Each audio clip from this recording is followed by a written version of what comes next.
All right, everybody, welcome back to the show. Thanks so much for being here with me today. I'm your host, Nolan. Big news to discuss from yesterday. Thomas Massie and Khanna's bill to force the DOJ to release all the remaining Epstein files in their possession passed the House and the Senate just about unanimously yesterday, and it's now at the White House waiting to be signed by Donald Trump, who said on Truth Social he would sign this bill. So we'll see what happens. We're going to discuss everything that transpired yesterday and why it is so important and what it means for the future of the Republican Party and the remainder of this Trump term, because it was very significant. This was a very scrutinized bill by the president, who eventually reluctantly got on board with the House and the Senate passing the bill, but it wasn't without a months-long fight. And the outcome of this fight, which is that Massie, MTG, and a bunch of the Republican dissidents won the battle, is very significant, and it tells us a lot about what we should be looking for over the next 3 years of the Trump term. So we'll discuss all this today and more on the Quest for Clarity podcast. Americanism, not globalism. I am not a slave. I am a free citizen. There should be no Federal Reserve system. Only America first. End all of these wars. America is trying to play empire. We want everything released, and you're actively covering it up. It's not America first to be pushing our influence in areas where it shouldn't be. We're run by people that don't understand what they're doing and don't understand the ramifications of the policies they're enacting. That's an incredibly dangerous situation.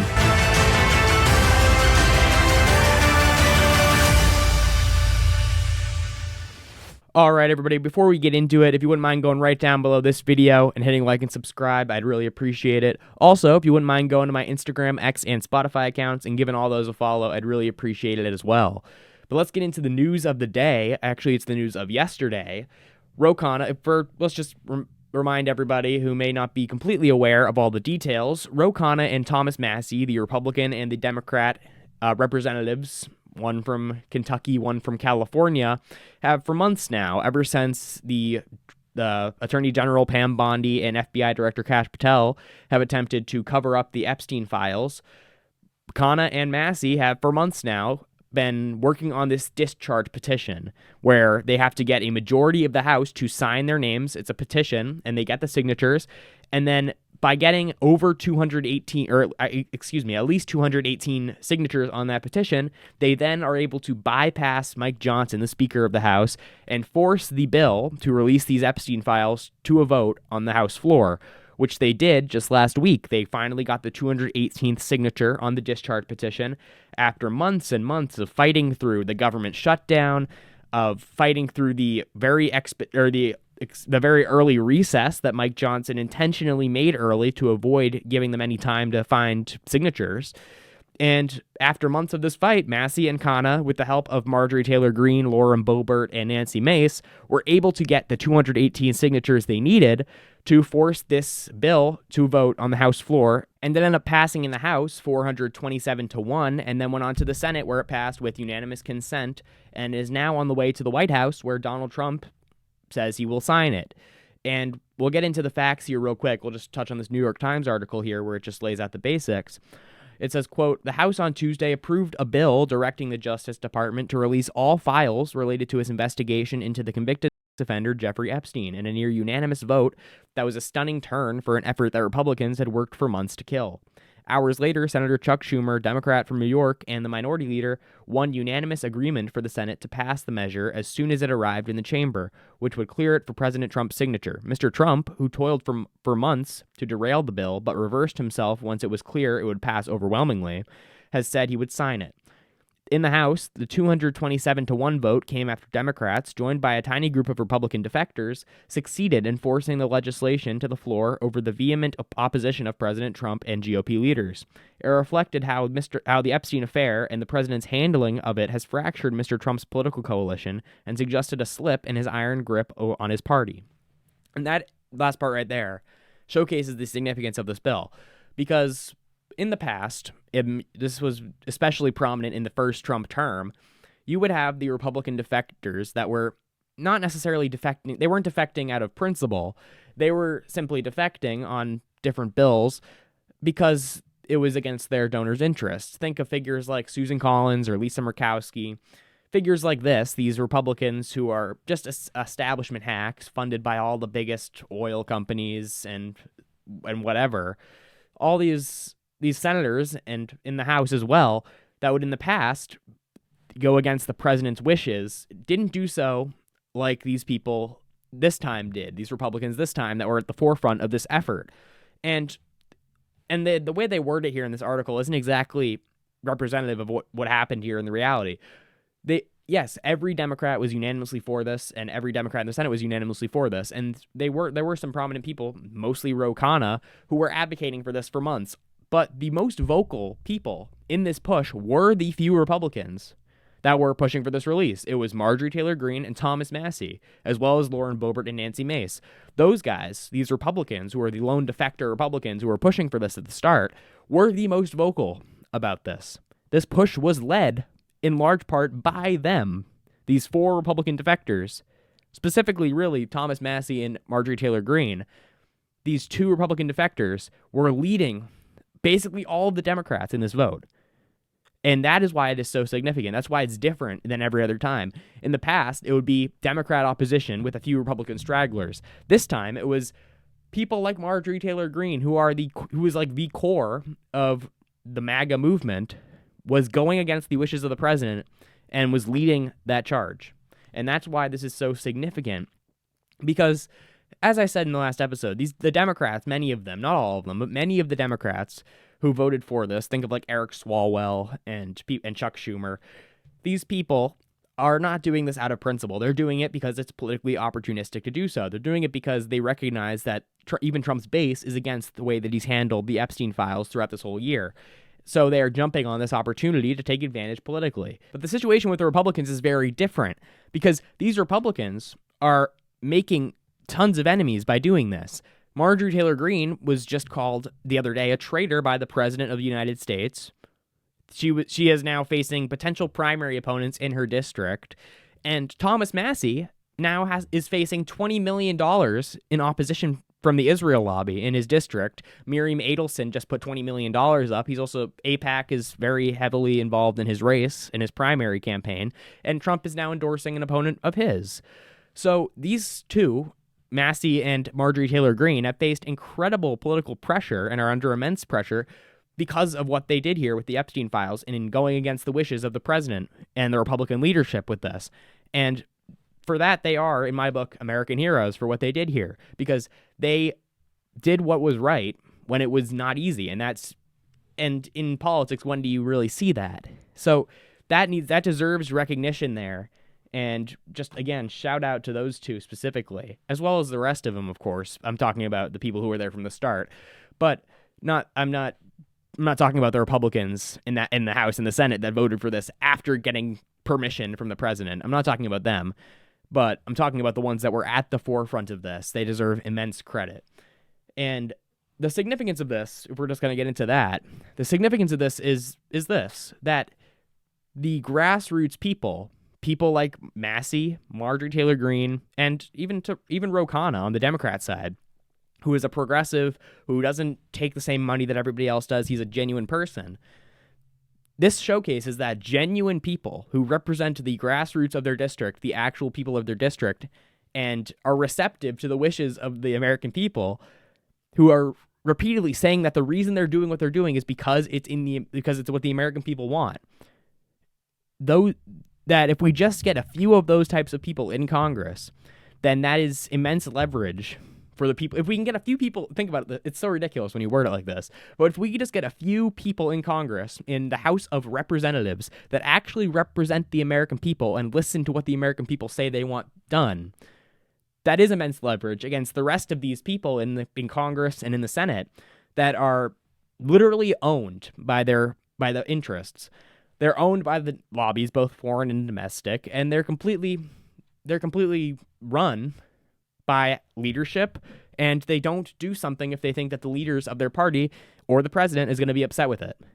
But if we can get a few people, as we have now with Marjorie Taylor Greene, Thomas Massie, and on the Democrat side, Ro Khanna, if we can get people who are receptive to the base and understand what the base wants and are listening and have their ear to the people, then that is immense leverage, because in a House of in a House of Representatives situation like we have it, where the majority of the Republicans is, I believe, 1 vote or 2 votes, it's very slim. If there are just a handful of Republicans, Massie, Marjorie Taylor Greene, and in this case, Lauren Boebert and Nancy Mace, who are willing to say, we are going to let the Democrats win this one if we don't get what we want. If we have a couple people like that who aren't strictly loyal to party and are willing to let the party lose from time to time and are willing to say, you know what, no, we're not just going to vote blindly with the Republicans. We are going to stand on what the people of this country want. And if that means the Republicans lose, so be it.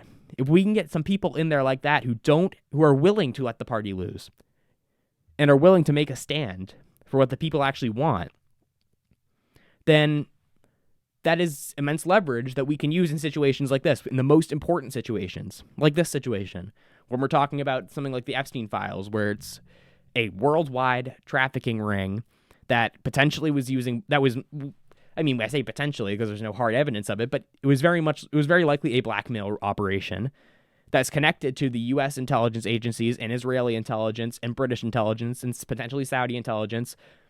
When we have an operation like this, where, by the way, American girls are being abused by these powerful figures, these elites in our society, if we just have a few members of Congress who are willing to say, no, I'm not going to just go with the mob, I'm not going to go with the GOP establishment, and I'm even willing to disobey the president because this is just too much.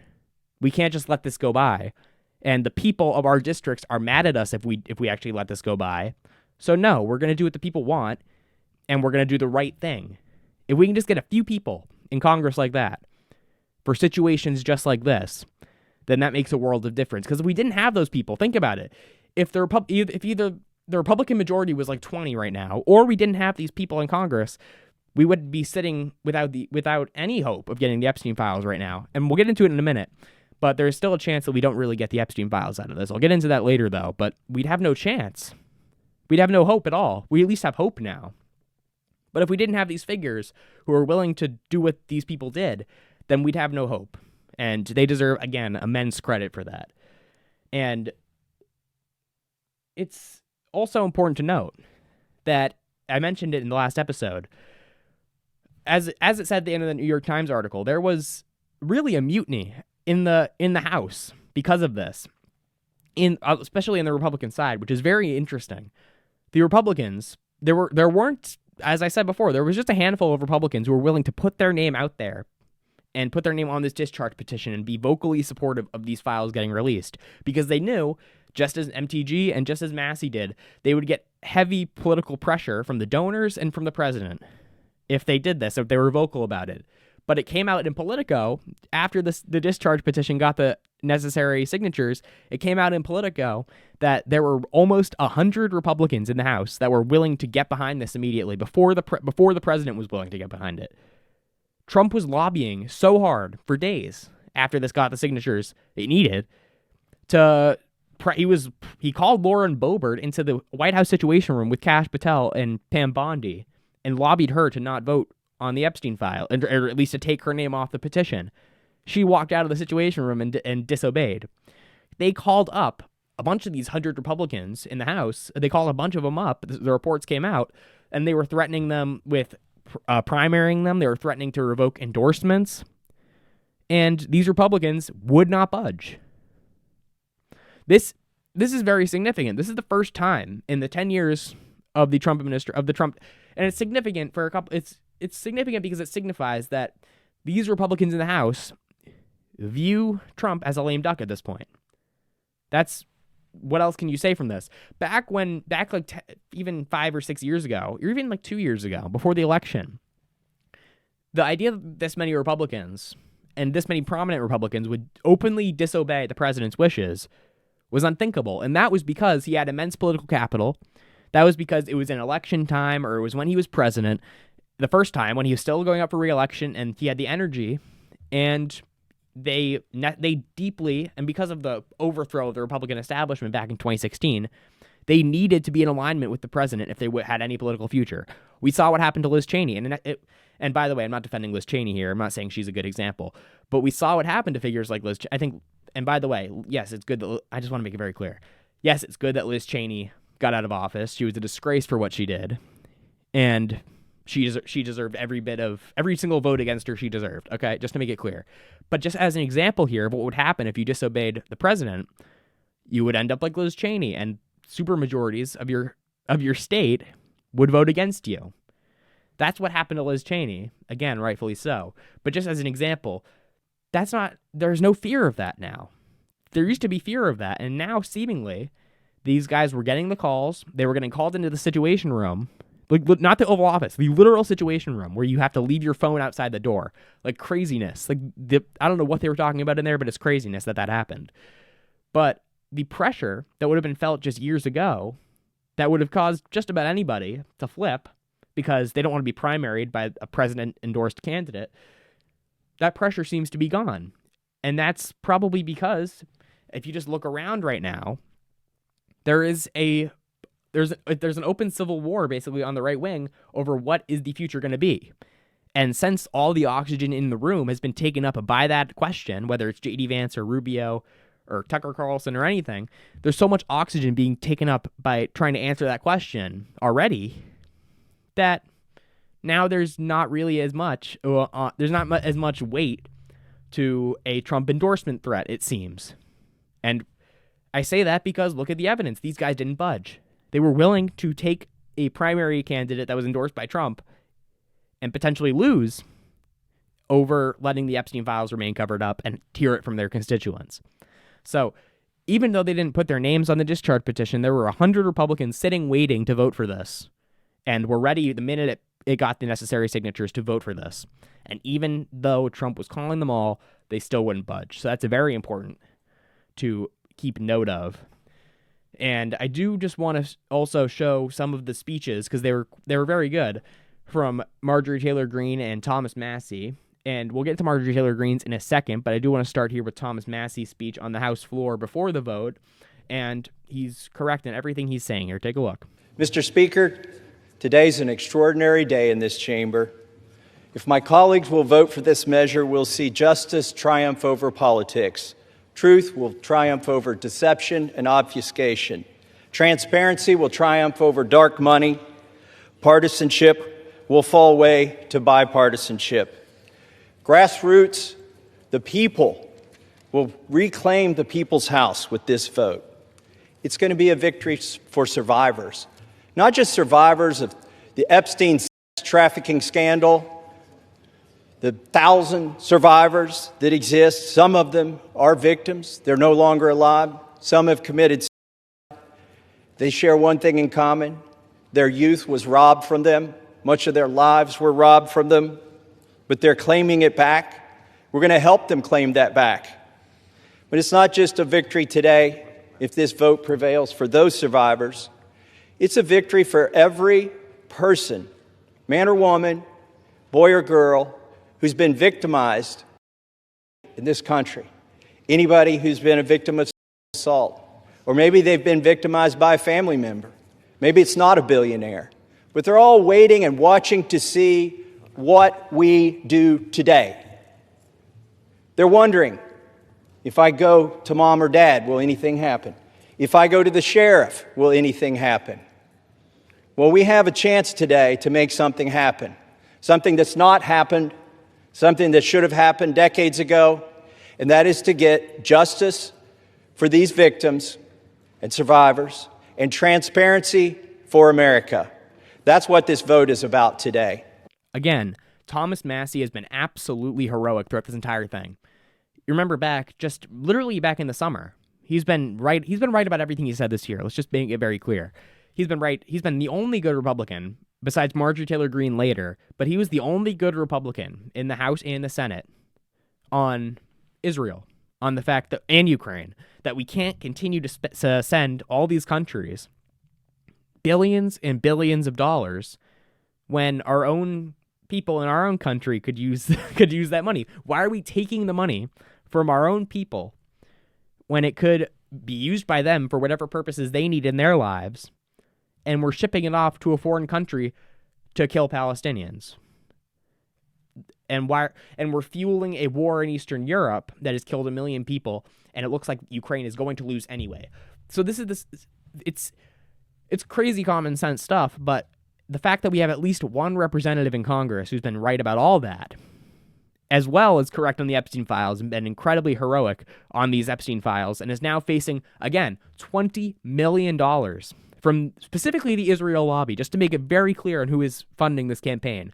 And that tells you everything you need to know. It is just about entirely the Israel lobby, the biggest donors. Miriam Adelson put $20 million down into that campaign, just as they did against Jamal Bowman back a couple years ago, who I disagree with on just about everything.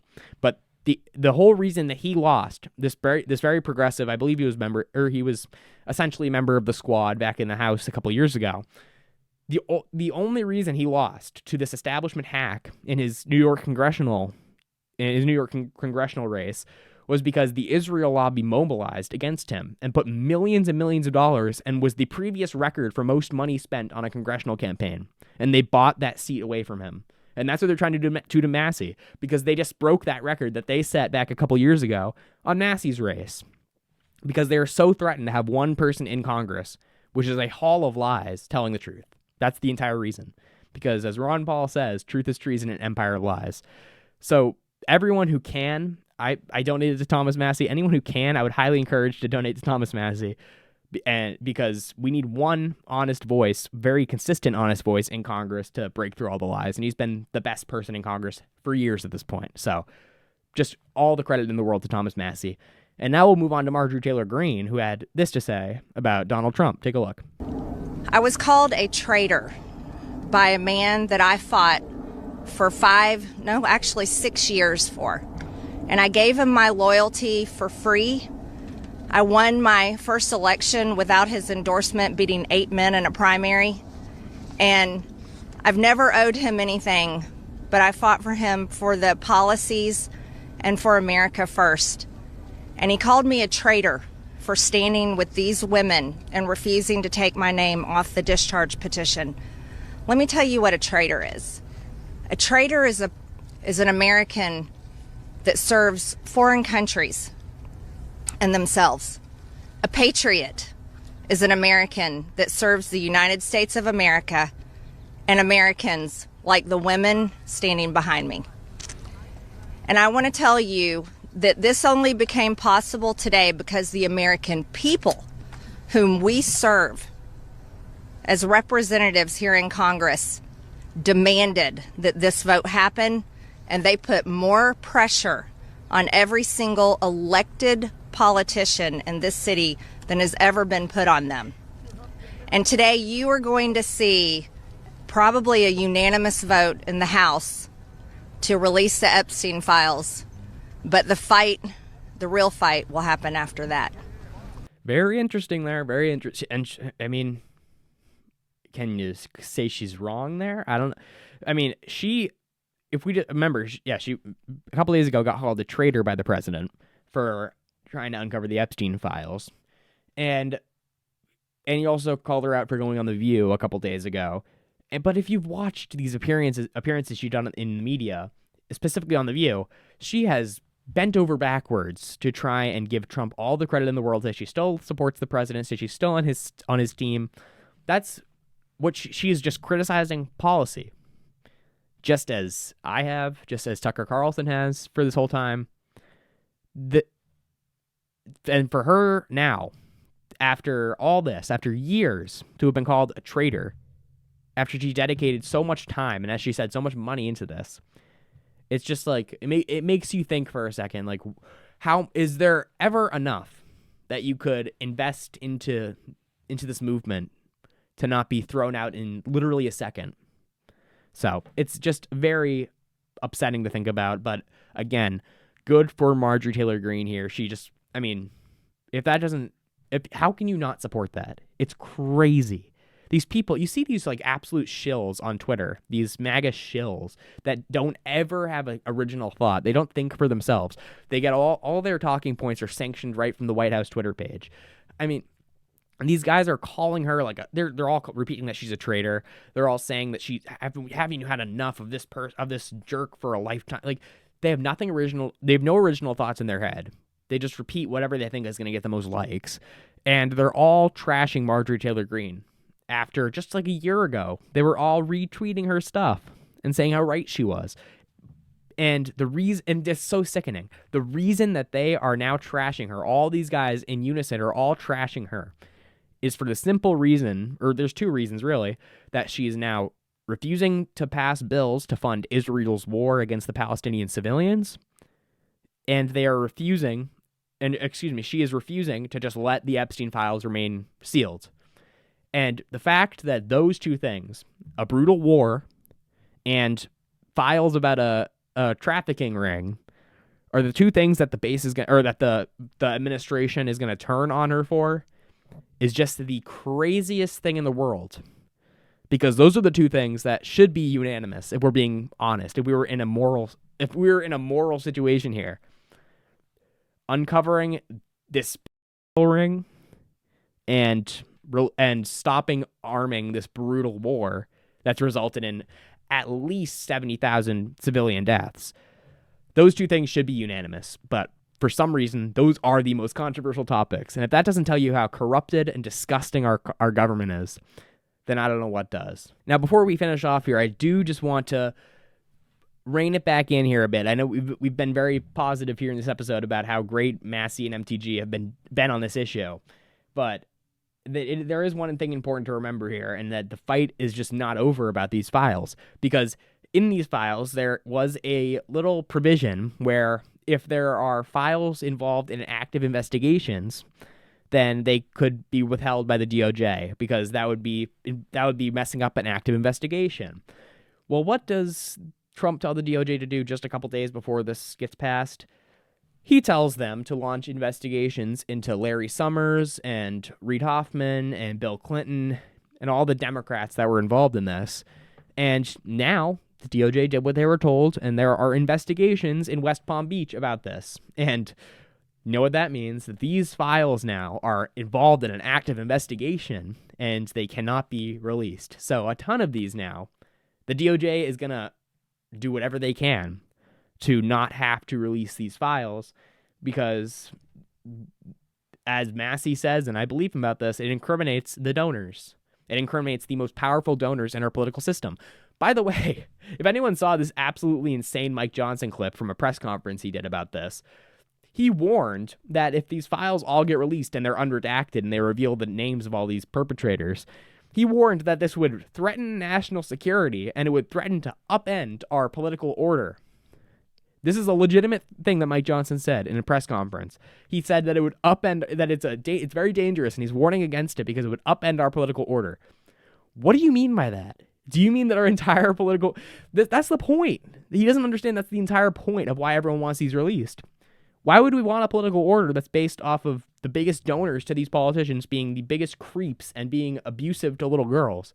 Mike Johnson wants to maintain that political order? The only reason he wants to maintain it is because that's the most corrupt political order is the only one that someone as pathetic as Mike Johnson could succeed in. Not because it's a moral political order, because that's just disgusting. But it's the only one that people like Mike Johnson or Lindsey Graham or these unimpressive losers could ever succeed in. It has to be the most corrupt and pathetic system. But they don't understand, and Massie and MTG do, that is the entire reason that people like me want this out. Because I do want to tear down that entire system, that disgusting system that's run on the most corrupt principles imaginable. That's run on blackmail of abusing children. And he just sneaks it in here. He says it's a threat to national security. What does that even mean? We've heard that excuse before. I believe it was, I think Pam Bondi said that excuse, if it wasn't another DOJ from another administration. Somebody's used that excuse before, that it's a threat to national security. Why? How is it a threat to national security? Unless it involves foreign intelligence. So they give the game away here all the time, but we already know the truth. As we talked about, we already know much of it. I shouldn't say we know the whole truth, because there's still a lot that we don't know. But we know a lot about this case. And I mean, if anyone's read Whitney Webb's book, I have one of them back here, or she has two, but if anyone's read those books about this whole investigation, they know that there's a lot out there that is very suspicious. And we can kind of piece together a sort of narrative here, but we can't be sure unless we get some of these DOJ documents, which we may or may not be getting. So again, before everyone pops the champagne and starts celebrating here, it is important to remember that the DOJ is going to do what the DOJ does, and they're going to they're gonna go around the world to make sure that they don't get all these files out. So the fight does not stop here. And again, we need people like Massie and Marjorie Taylor Greene in Congress. We need more people like that who are willing to buck the party line and do what's right. So that's where we'll end it off for today. Thank you guys so much for watching. Please be sure to like and subscribe down below. Please be sure to go follow my Instagram, X, and Spotify as well. It helps me out a lot. And I'll see you guys in the next episode. Have a good day. Americanism, not globalism. I am not a slave. I am a free citizen. There should be no Federal Reserve system. Only America first.